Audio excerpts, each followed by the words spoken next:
First World Economic Forum held since the pandemic hit the world in the early 2022. And this year, Indonesia raised the theme of value-added creation and collaboration for sustainable development. In the video that was just shown earlier, we see what Indonesia is doing right now and the target that Indonesia aims to achieve in the future. And now, as we are now at the end of the first semester of 2022, it's still relevant for us to discuss about the Indonesia Economic Outlook 2022 and related to Indonesia G20 presidency. Now we have two important speakers, the coordinating Minister of Economy and Minister of Investment.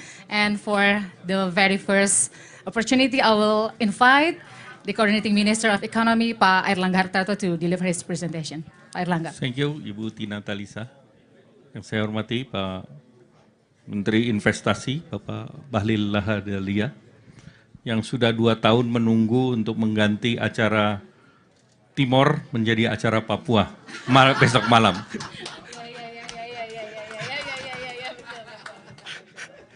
Kami hormati Pak Menteri Perindustrian, Pak Agus Gumiwang Kartasasmita, Menteri ESDM, Pak Arifin Tasrif, Menkominfo, yang sekarang ini melaju, Pak.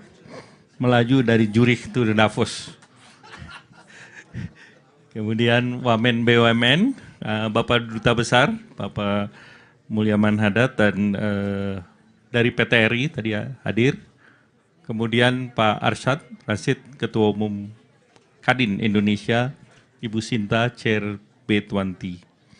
Distinguished ladies and gentlemen, I would like to share some of the informations that this is the first Davos Summit that organized in the month of May, which is near summer. I think this is the most ASEAN-like Davos. We enjoy to see the greenery in Davos that we never see before. But unfortunately, Professor Klaus Schwab yesterday told me that this will be the last summer Davos. It will be back on January next year.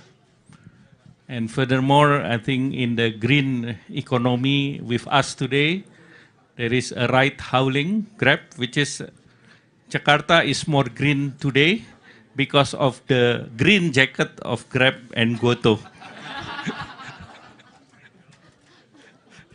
So I'm pleased to inform everyone that Indonesia economy doing well in the last 1 semester. Q4, our growth is 5% as well as in the Q1. And our inflation this year up to date is about 3.47. If you compare with US, which is 8%, and even Singapore is 5%. So within an ASEAN, we are one of the largest economy, and our growth is comparable to Vietnam, which is 5.0.2. So I think it shows that our daily rate of COVID right now is less than 300 per day, which is 300 out of 270 million people. So I think last week, Bapak Presiden Jokowi has announced that in outside of the building, outdoor activities, we don't need to use masks anymore.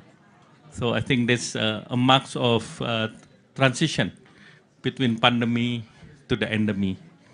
And I think going forward, we see the challenge of Ukraine and Russia war, which the challenge after pandemic COVID will be unprecedented. The impact of Indonesia, not directly the trade between Russia and Ukraine, because Indonesia trade with Russia and Ukraine is only around 2 billion in a year. So except for the wheat, we import 40% of wheat from Ukraine. But that's affect our companies, the noodle companies, which is at the moment they can transform the price of noodles. So there will be the inflation of noodles in the past 3 years is near zero. So I think that is the fact that Indonesia has secured the contract for wheat as well as for the fertilizer up to September this year. And hopefully the third quarter is very interesting to be seen because approaching the winter, the energy demand will be going up and we see where the price of oil will be. When I had a meeting with Saudi minister, they would like to increase their productions, but the outlook of the oil still around 100 to 110 toward the end of the year. So that's one of the challenges in the energy. The second challenge is on the food prices. Most of the food prices has been increased by the index more than 1.7. So I think that's affect most countries, including Indonesia. But fortunately, Indonesia in the last 3 years is self-sufficient of rice production. So the main staple is available locally. So we hope that Indonesia can weather this storm. And Indonesia this year will hold the presidency of the G20. That during this Davos meeting also, there are 3 key issues that is important. One is the architecture of health, which is we need to be prepared to create a protocol how to fight with the additional pandemic. We know that COVID-19 is not end yet, and we know that there is an unjust distribution of vaccines that creates a new strain of vaccines. We know that some emerging countries, some of the countries in Africa doesn't have the access of vaccine as other developed countries. So Indonesia proposal is we would like to create one of funding mechanism that will support the availability of vaccine as well as medication for those countries that is needed. The second is the digital transformations. We know since the pandemic COVID during the last 2 years, the digitalization has been contribute to the Indonesian growth. So within an ASEAN itself, the projection of the ASEAN economy toward the 2025, 300 billion will be from the digital. So I think this is the challenge that transition of transformation of digitalization, among others on the infrastructures, on the sectors, should be discussed toward the discussion in the G20. And the third issues will be the energy transitions. That the Minister of Energy is here, especially in phasing out of fossil fuels. The Indonesia is committed that in the mid-centuries, we will be able to transform part of renewable, at least by the year 2050, about 30% is from renewable. And one of the issues is how to prepare the financing, either blended finance to early retirement of the phasing out of the coal-based energy, and the funding that is required can be invested into the renewable energy. So we cannot do the transformation without the availability of funding. And lastly, I would like to share that Indonesia also appointed by the DG of United Nations, that Indonesia President Bapak Joko Widodo has been appointed as a group champion for global recovery and response group that will highlight on 3 issues that is risk cutting with the G20 presidency, namely on energy transition, food security and availability, and lastly on the financing, especially on the emerging country debt trap. During this pandemic COVID, most countries use the leverage, the borrowing to finance its social support, and debt restructuring is needed for most countries. So hopefully during this World Economic Forum, we can have some ideas how to implement this for most of the country that is needed. Thank you.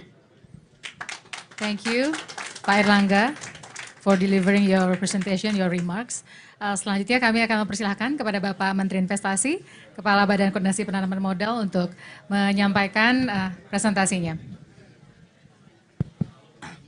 Baik, terima kasih. Saya melanjutkan apa yang disampaikan oleh Pak Menko, Pak Erlangga, terkait dengan potret ekonomi yang saya akan masuk pada sisi investasi. Yang pertama saya ingin menyampaikan bahwa sejak tahun 2021, Indonesia sudah sangat membenah diri dengan memangkas berbagai macam regulasi, 79 undang-undang yang dijadikan sebagai undang-undang Omnibus Law. Ini semua dilakukan dalam rangka memberikan kepastian bagi dunia usaha dengan kecepatan, transparansi, dan efisien. Bukan lagi rahasia umum bahwa dahulu sering banyak para pengusaha baik dari dalam maupun luar negeri menanyakan tentang kepastian dalam menguruskan perizinan. Tapi hari ini Indonesia silakan masuk untuk melakukan investasi, urusan perizinannya itu nanti akan diurus oleh negara. Dan alhamdulillah perubahan investasi Indonesia itu naiknya setiap tahun itu cukup signifikan. Dan pertumbuhan kita untuk di 2012 itu ditargetkan 30%. Dan kontribusi ekonomi dari sisi investasi itu sebesar 4%. Di tahun 2020 foreign direct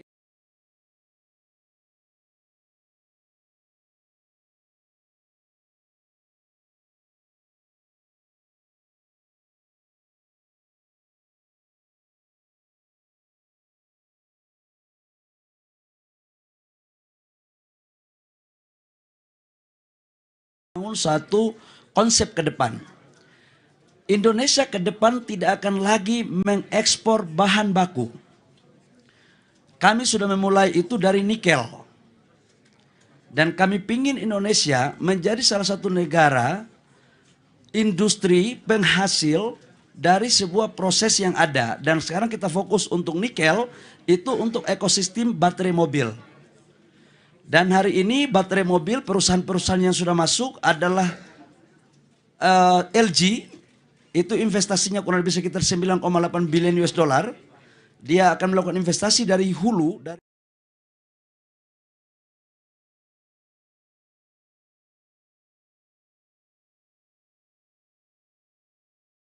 Yang kedua adalah CATL. Ini investasi tahap pertamanya 5,2 billion. Dan yang ketiga adalah Tesla. Foxconn. Tesla belum ya, Tesla masih dalam proses. Foxconn itu udah melakukan studi sekarang, termasuk VW dan BASF.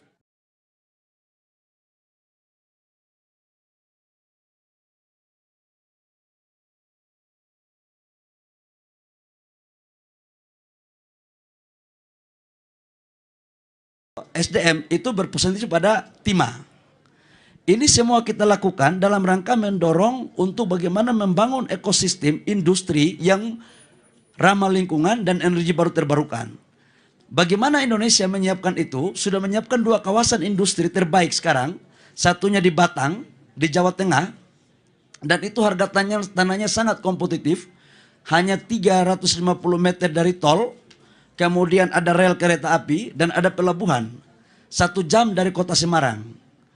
Ini industri ini memakai energi baru terbarukan dari PLN dan mendapat sertifikat. Yang kedua kita bangun di Kaltara. Ini adalah satu kawasan yang didesain akan jauh lebih baik dan besar.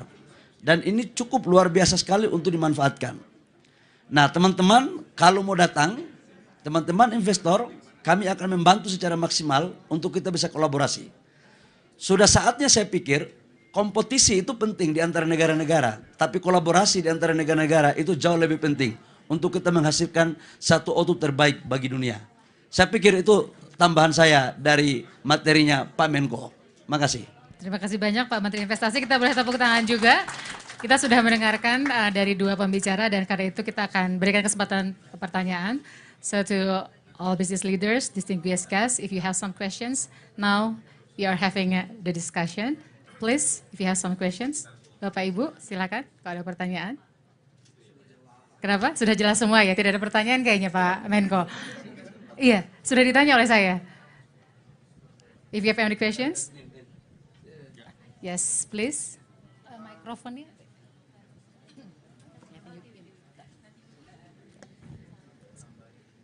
Thank you so much.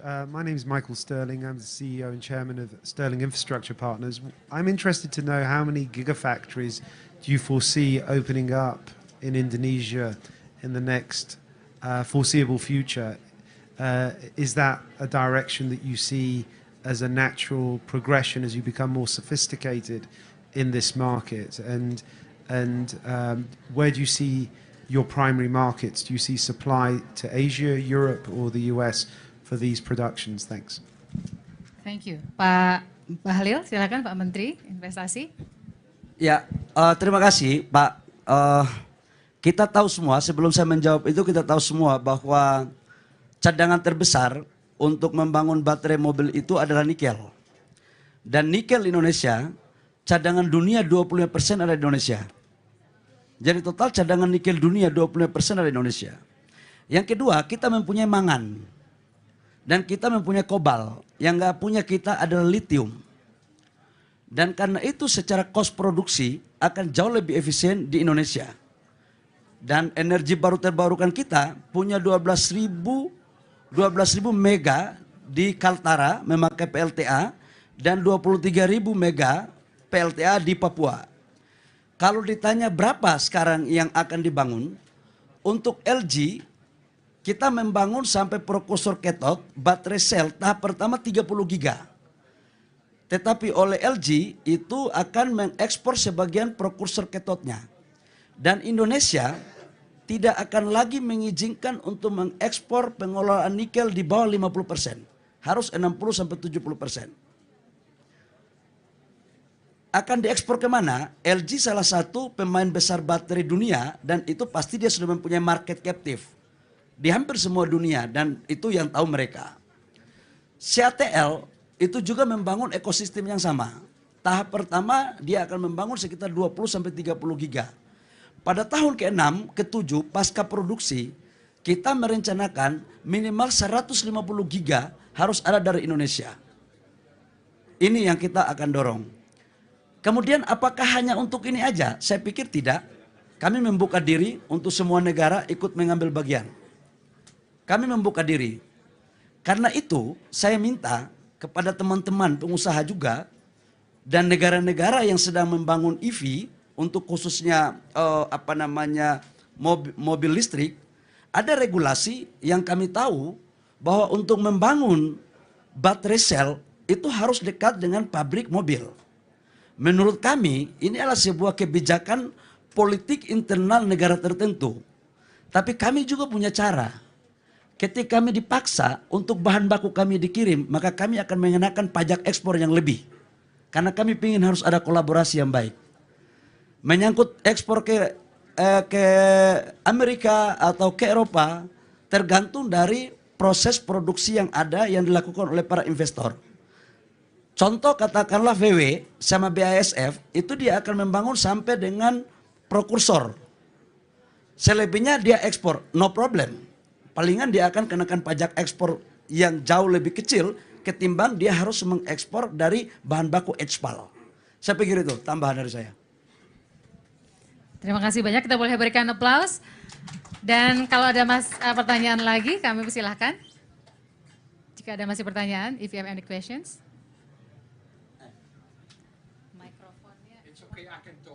Oh, okay, you can talk. Okay, thank you, sir.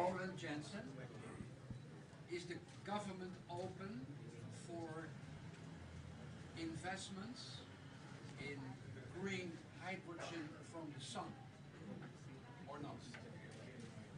Green hydrogen from the sun. All right. Yeah, Indonesia is open for green, blue, hydrogen. So any hydrogen is welcome, as long as the investment can be realized. Exactly. Pak Menko, terima kasih. Pak Bahlil ada yang mau tambahkan? Pak Menteri Investasi? Cukup. Siap. Apakah masih ada pertanyaan? Kami silakan. If you still have any questions, ladies and gentlemen. Please. Do you have any? Oh, oke. Kirain mau nanya. Baik, kalau tidak ada lagi, kami mohonkan closing statement dari Pak Menteri Investasi, baru Pak Menko. Menko dulu. Oh, Pak Menko dulu. Siap, siap. Pak Menko dipersilakan. Yeah, I think this is the golden opportunities for most country to invest off the record. China +1, and the one is Indonesia. That's your closing statement? Wow, very sharp. Thank you for your closing statement, Pak Airlangga Hartarto. Kita boleh berikan tepuk tangan. Please give a round of applause for Pak Airlangga. Pak Bahlil, kami persilakan. Saya ingin menyampaikan di closing statement saya ini satu kata. Indonesia terbuka untuk semua negara. Indonesia tidak pernah memperlakukan khusus kepada satu negara. Karena regulasi kami memang membuka pada semuanya. Jadi silakan masuk, kita akan memberikan karpet merah, karpet kuning, dan karpet hijau. Dalam kerangka untuk saling menguntungkan kedua belah pihak. Karpet biru juga kita kasih, ada Nasdem sini. Jadi saya pikir Indonesia akan win-win. Tidak akan pernah untuk mau membawa ke satu negara. Enggak, kita terbuka semuanya. Terima kasih. Terima kasih banyak. Thank you to all speakers. Kita berikan tepuk tangan. Demikianlah sesi pertama diskusi pada pagi hari ini. Sekali lagi kita berikan ucapan terima kasih kepada Bapak Menko, Pak Menteri Investasi, dan Bapak-Bapak Menteri yang sempat hadir, Pak Menkominfo, Pak Menteri Perindustrian, dan Pak Menteri SDM. Terima kasih banyak. Tepuk tangan sekali lagi untuk para pembicara. Thank you to all speakers, distinguished guests, and ladies and gentlemen.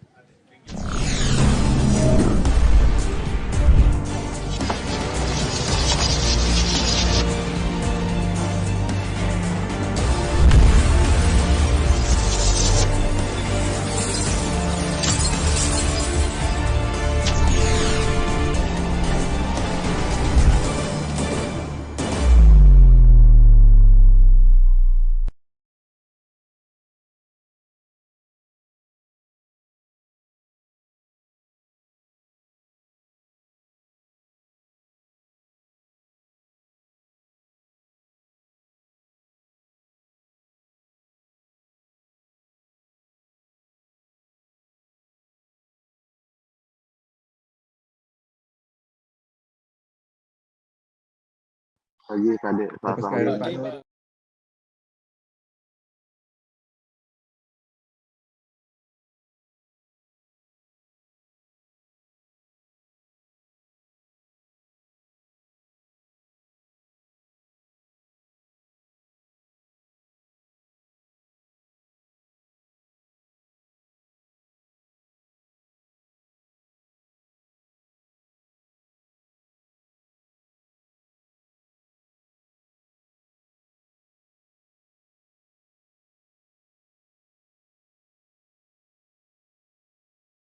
Lapor akhirnya memutuskan untuk melaporkan kejadian tersebut ke pihak kepolisian. Setelah diamankan, barulah sang cucu mengakui bahwa telah melakukan penganiayaan dengan melakukan penganiayaan sebanyak 2 kali pada tanggal 12 dan 18 Mei.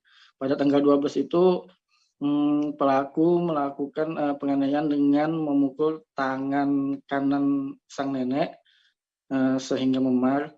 Kemudian itu dengan tangan. Kemudian pada tanggal 18 pelaku juga memukul mata sebelah kiri korban serta memukul kaki dan kepala tangan nenek dengan menggunakan gayung. Nah, atas dasar tersebut pihak keluarga melakukan pelaporan ke pihak kepolisian dan saat ini pelaku sudah diamankan.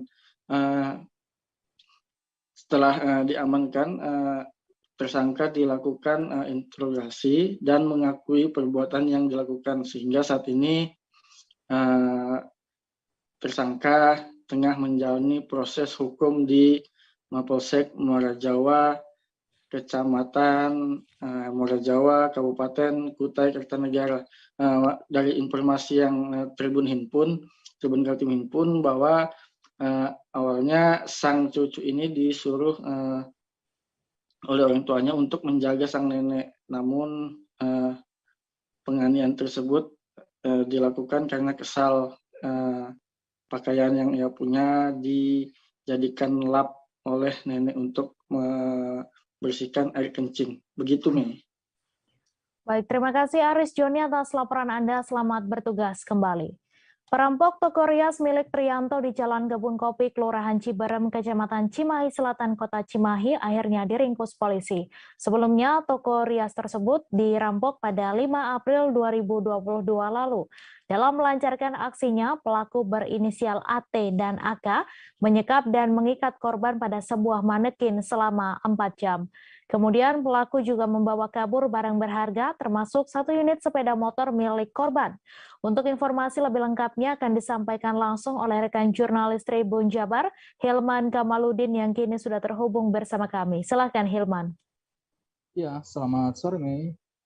Bisa saya laporkan terkait aksi perampokan yang terjadi di sebuah toko rias di kawasan Kelurahan Ciberem, Kecamatan Cimahi Selatan, Kota Cimahi itu awalnya berawal dari laporan dari warga setempat bahwa telah terjadi perampokan di sekitar toko rias. Nah, dari laporan para warga itu akhirnya aksi perampokan tersebut sempat viral juga di sosial media karena saat itu untuk korban disekap di sebuah ruangan di dalam toko rias tersebut, lalu tangannya diikat ke sebuah manekin yang ada di toko rias tersebut. Kemudian setelah itu, selama itu korban juga tidak bisa lepas dari ikatannya dan baru keluar bisa melepaskan diri 5 April 2022 lalu atau pas bulan Ramadan. Pada pagi itu lokasi kejadian juga sempat karena ada barang-barang yang hilang juga termasuk sepeda motor dan berbagai ruangan di sekitar toko rias tersebut juga tampak berantakan akibat diacak-acak oleh pelaku. Nah, akhirnya setelah kejadian itu aparat korban melaporkan kejadian tersebut ke aparat kepolisian di Mapolres Cimahi. Kemudian aparat kepolisian bergerak cepat untuk memburu pelaku hingga akhirnya pada Mei lalu pelaku ditangkap oleh aparat kepolisian. Dan diketahui berdasarkan hasil penyelidikan dari aparat kepolisian tersebut bahwa pelaku yang melakukan perampokan di toko emas itu merupakan teman dari korban sendiri atau mereka saling kenal dengan motif bahwa pelaku ini sakit hati akibat korban yang merupakan wedding organizer itu waktu itu memiliki sebuah event tepatnya event pernikahan, namun saat kedua mereka sudah selesai bekerja sama, upah untuk kedua pelaku itu tidak dibayar oleh korban.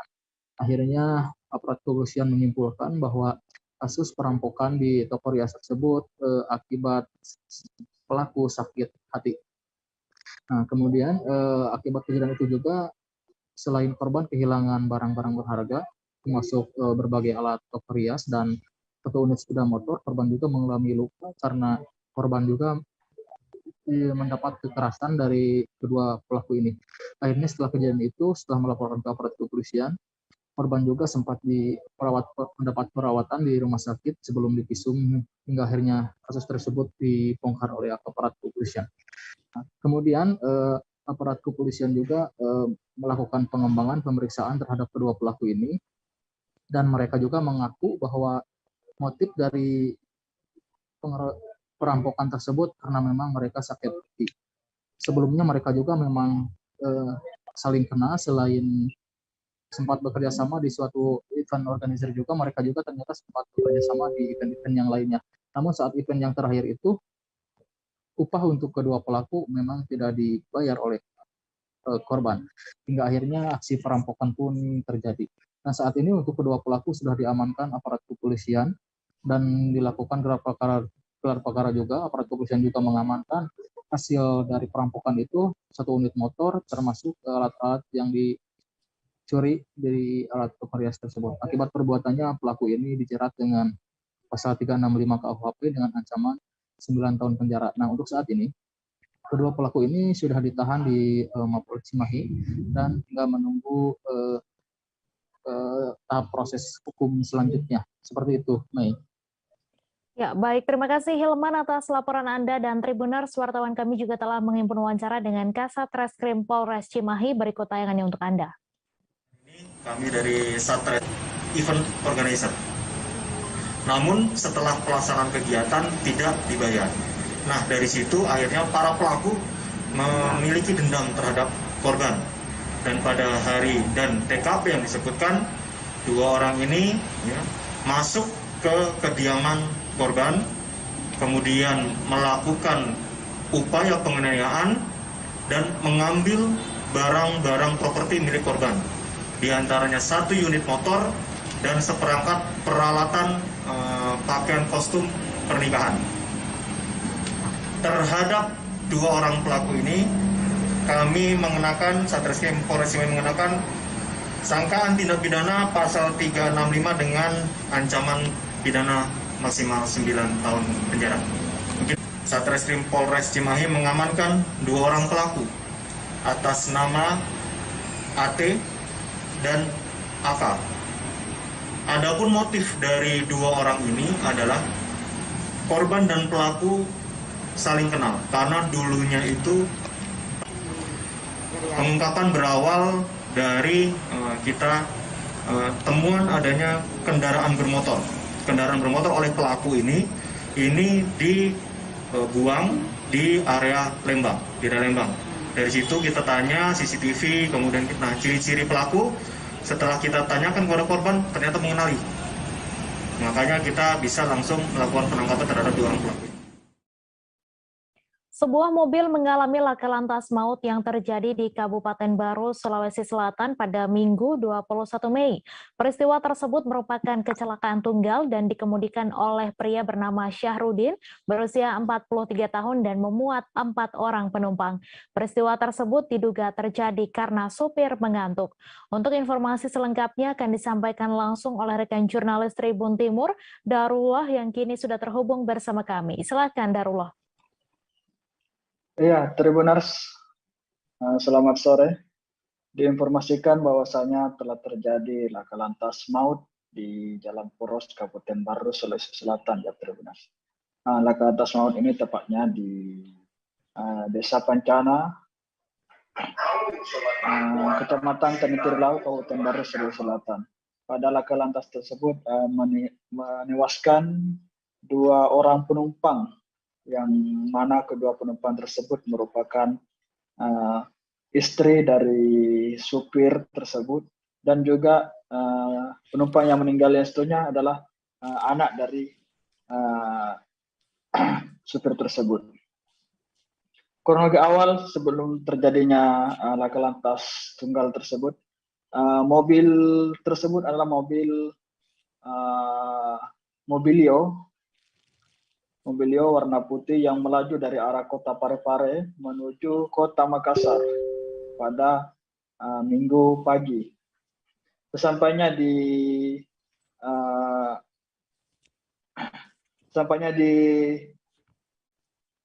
Jalan Poros Baru yang tepatnya di Dusun Kaworo, Desa Pancana, Kecamatan Tanitirlau, mobil tersebut alami laka lantas yang diakibatkan karena supir mengantuk, sehingga mobil lari ke kiri dan kehilangan kendali sehingga menabrak pot bunga yang merupakan milik warga yang ada di pinggir jalan poros tersebut. Setelah menabrak pot, kemudian mobil tersebut menabrak dinding atau pagar dinding rumah makan yang ada di jalan tersebut. Hingga mobil tersebut terhenti karena setelah menabrak dinding tersebut. Mobil yang alami laka lantas ini dikemudi oleh Syahrudin yang merupakan warga kota Parepare, tepatnya di Jalan Petana Rajeng, Kelurahan Ujung Baru, Kecamatan Sorian, kota Parepare. Jadi Syahrudin ini sendiri diketahui berumur 43 tahun. Yang mana kondisi supir ini tidak apa-apa atau selamat pada kecelakaan tersebut. Namun disayangkan istri bersama satu anaknya harus meninggal dunia pada laka lantas tersebut. Jadi penyebab terjadinya kecelakaan tersebut juga karena supir mengantuk sehingga menewaskan istri bersama satu anaknya. Istri dari supir tersebut atas nama Marlianti Ibrahim yang masih berusia 43 tahun. Marlianti ini sendiri pada laka lantas tersebut meninggal di TKP. Sementara satu korban lagi yang meninggal atas nama Marcella yang masih berusia 17 tahun. Ia meninggal pada saat hendak dibawa ke rumah sakit atau rumah sakit RSUD Kabupaten Baru, Sulawesi Selatan ya Tribuners. Sementara kedua orang penumpang lainnya yang kondisinya masih selamat hingga saat ini masih menjalani perawatan medis di rumah sakit Kabupaten Baru. Total penumpang di mobil yang alami laka lantas tersebut yaitu 5 orang bersama supirnya. Kemudian semua penumpang yang ada di mobil tersebut merupakan rumpun keluarga atau satu keluarga yang memang berasal dari kota Parepare. Ya, itu Tribuners. Ya, baik. Terima kasih Darullah atas laporan Anda dan Tribuners. Wartawan kami juga telah mengimpun wawancara dengan Kasat Lantas Polres Baru. Berikut tayangannya untuk Anda. Baik, terima kasih atas kesempatan yang diberikan kepada kami. Baik, saya akan jelaskan bahwa betul telah terjadi